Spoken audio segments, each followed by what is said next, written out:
conquérant. Je suis un conquérant. Je suis un conquérant. Alléluia. Je suis un conquérant. Alléluia. Bonsoir chers internautes, ravi de vous voir. Nous sommes au ministère Momivac avec l'évangéliste Jean-Bosco Musi-Mayombo. Alors ce soir, nous allons voir le thème le double péché tiré du livre de Jérémie 2, à partir du verset 13. Je vous souhaite une excellente écoute et à bientôt. Que Dieu vous bénisse. Mesdames et messieurs, bonsoir. Nous voilà autour de notre rubrique 10 minutes avec l'évangéliste. Merci pour les internautes que nous suivent à travers le monde. Merci à la grande famille du ministère Momivac, que j'ai dit bonjour au passage. Ce soir, je vais développer une pensée tirée du livre de Jérémie, en son chapitre 2, le verset 13. La pensée de ce soir, c'est le double péché. Je vais faire la lecture. Jérémie, chapitre 2, le verset 13. Car mon peuple a commis un double péché. Ils m'ont abandonné, moi qui suis une source d'eau vive, pour se creuser des citernes crévassées, qui ne retiennent pas l'eau. Jérémie est en train de ressortir une situation capitale qui a attristé le Seigneur, leur Dieu. Ce peuple a décidé d'abandonner le Seigneur, qui est le premier péché. Et quand on parle de double péché, il est question de deux péchés. Un premier péché qui se rattache à un deuxième péché et porte un nom, double péché. Et donc, le peuple d'Israël va abandonner l'Éternel. C'est le premier péché commis par le peuple d'Israël. Le deuxième péché, c'est que Dieu va susciter une situation. C'était la soif. Au lieu que le peuple revienne à l'Éternel, qu'est-ce que le peuple va faire? Le peuple va décider de mettre en place des stratégies en creusant des citernes. Mais ces citernes ne vont pas avoir cette capacité de contenir de l'eau. C'est ça le deuxième péché. C'est qu'on parle du double péché. Voyez-vous, si le peuple d'Israël avait réussi à recueillir de l'eau et à construire des monuments, des ouvrages, c'est qui est sûr, ce peuple ne serait jamais reparti vers l'Éternel. Et donc, le peuple a commis ce double péché. Et beaucoup d'histoires dans la Bible nous font état du double péché. Nous allons prendre l'histoire de l'enfant prodigue. C'est l'histoire d'un homme qui est sur le point de mourir, qui a une grande fortune. Le plus jeune va donc demander la part de son héritage. Malgré l'insistance du père à cause de son jeune âge, qui n'était pas en mesure de pouvoir assurer, il va donc insister.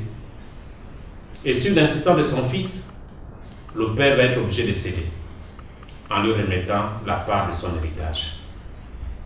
Et quand ce dernier va prendre donc la part de son héritage, il va voyager, aller dans un pays lointain. Et il va commencer à vivre dans le désordre le plus absolu. Il va aller avec des prostituées. Il va se faire un carnet d'adresses. Il va dilapider son argent ici et là, dans des choses qui ne glorifient pas le Seigneur. Et la Bible déclare que dans cette nation, il va y avoir une grande famine, une crise économique. Mais qui avait occasionné cette crise économique? C'était le Seigneur. Pour quelle raison? C'est pour que le fils revienne vers son père. Mais malgré cela, il va chercher un emploi. Et le seul emploi qu'il va trouver en ce temps, c'est d'aller garder les porcs dans un champ. Et voyez-vous, l'animal qu'on appelle le porc est considéré comme impur par les Juifs en ce temps-là. Et donc, il va commencer à travailler. Il va commencer à s'investir dans ce travail pénible. Même pour avoir de quoi manger, était devenu une chose difficile. Et donc, il va revenir en lui-même en disant, dans la maison de mon père, il y a assez de nourriture. Mais malgré cela, il ne va pas prendre la décision de repartir. Voyez-vous, son père avait autant d'argent, autant de richesses.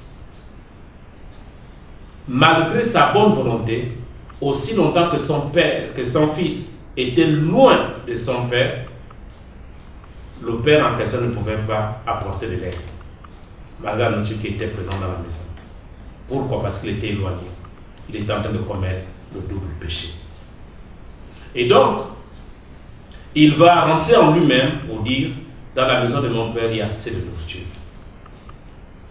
J'ai péché contre Dieu et contre mon père, mais je repartirai. Mais cette fois-ci, pas avec le statut de fils, mais avec le statut de serviteur. Et voyez-vous, donc il va repartir vers son père. Et son père, pas l'attendait depuis longtemps, avec les bras ouverts, il va être reçu. Il va recevoir une tunique, il va recevoir des sandales et un anneau. Et le veau le plus grand va être tué et une fête va être célébrée. Voici ce que Dieu réserve à tous ceux-là qui ont réfléchi et qui prennent la bonne décision de revenir vers l'Éternel, leur Dieu. Voyez-vous, ce contexte du livre de Jérémie s'apparente à notre contexte aujourd'hui où des personnes continuent à commettre le double péché. Double péché parce que le premier péché, c'est d'avoir abandonné l'Éternel, leur Dieu. Ils ont décidé de partir sans l'Éternel. Au-delà des situations qui se présentent devant eux, au lieu de revenir à Dieu pour demander secours, ils continuent à s'investir pour trouver des voies et moyens. Mais malgré cela, ils sont en train de commettre le double péché. Mesdames et messieurs, chers internautes, vous qui me suivez, il est important ce soir de pouvoir réfléchir et de prendre la bonne décision. Es-tu en train de commettre le double péché? Es-tu en train de traverser une situation qui te semble insurmontable?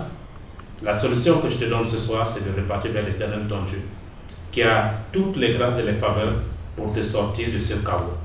Le monde ne propose pas de solutions. Sinon, les solutions que le monde propose sont des solutions éphémères. Et la véritable solution vient de l'Éternel ton Dieu, qui est en mesure de te donner de quoi te mettre à l'abri des vents et des tempêtes. Le monde ne te donnera rien. Le monde va te promettre, mais des promesses sans réponse. Le seul qui a la capacité de bénir, et la bénédiction ne se fait sur aucun chagrin, c'est l'Éternel Dieu. Et donc, je t'encourage ce soir de revoir ton sentier, de revoir ton engagement, ta détermination par rapport à ta marche dans le ministère. Certainement, tu n'es pas chrétien. Je t'encourage ce soir, toi qui me suis, de reconsidérer tes voies afin de revenir à l'essentiel, c'est-à-dire à la personne de Jésus-Christ de Nazareth, qui est capable de t'apporter le meilleur pour ta subsistance. Il est important aujourd'hui de faire un bilan par rapport à ta vie. Es-tu en train de commettre le double péché ou tu t'es éloigné de l'Éternel ton Dieu?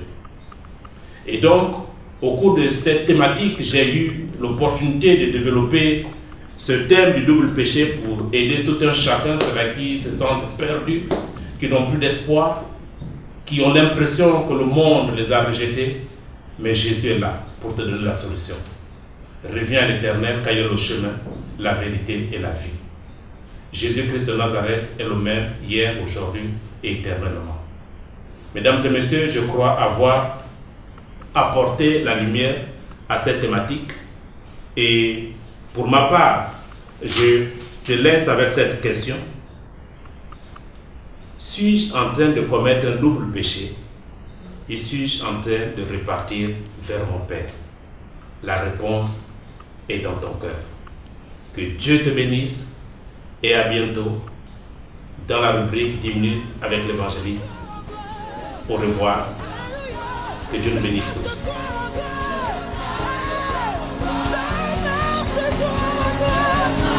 Wow.